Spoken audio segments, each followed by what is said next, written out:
President Donald Trump ordered thousands of emergency hospital beds set up at American coronavirus hotspots, but a $1 trillion economic rescue package crashed as the pandemic deaths soared across the globe. Again, let's listen in. Just a note on the USNS Mercy. Based on analysis of potential needs for hospital beds on the West Coast, the decision was made that the USNS hospital ship Mercy would have the greatest impact in California. The Department of Defense has been given direction to dispatch it to Los Angeles immediately.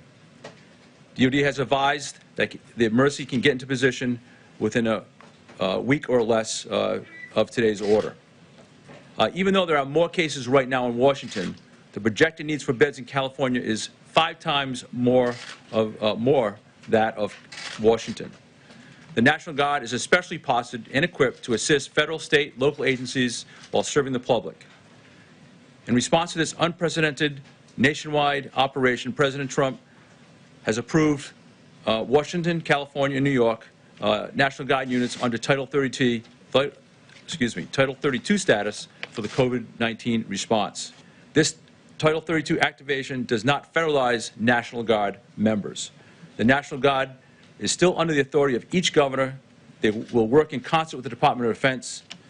And we've had a lot of disinformation circling, and I want to make sure it is understood that this is not martial law. President, I was hoping you could give some guidance to American families who are anxious about their financial futures. Earlier today, on one of the Sunday morning shows, the Secretary of the Treasury, Steve Mnuchin, was talking about the millions of Americans who are impacted by these shutdowns that are happening in cities and sometimes full states. Yeah. And Secretary Mnuchin said that this shutdown, this lockdown, could last 10 to 12 weeks, perhaps early into June.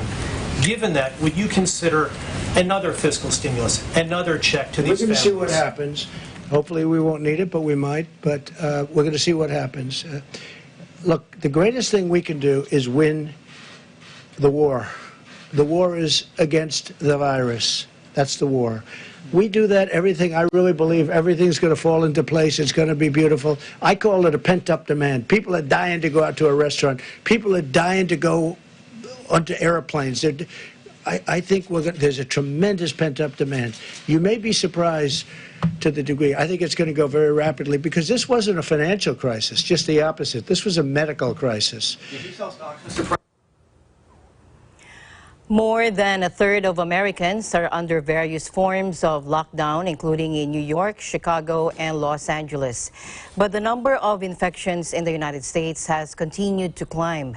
Highlighting the desperation inside the world's biggest economy, the mayor of New York said his city was just 10 days away from running out of ventilators. And a $1 trillion Senate proposal to revive the U.S. economy crashed last Sunday after receiving zero support from the Democrats, further traumatizing investors who are watching stock markets implode worldwide. Meanwhile, New York Governor Cuomo ordered non-essential businesses to close and banned all the gatherings in an escalation of attempts to contain the deadly coronavirus pandemic.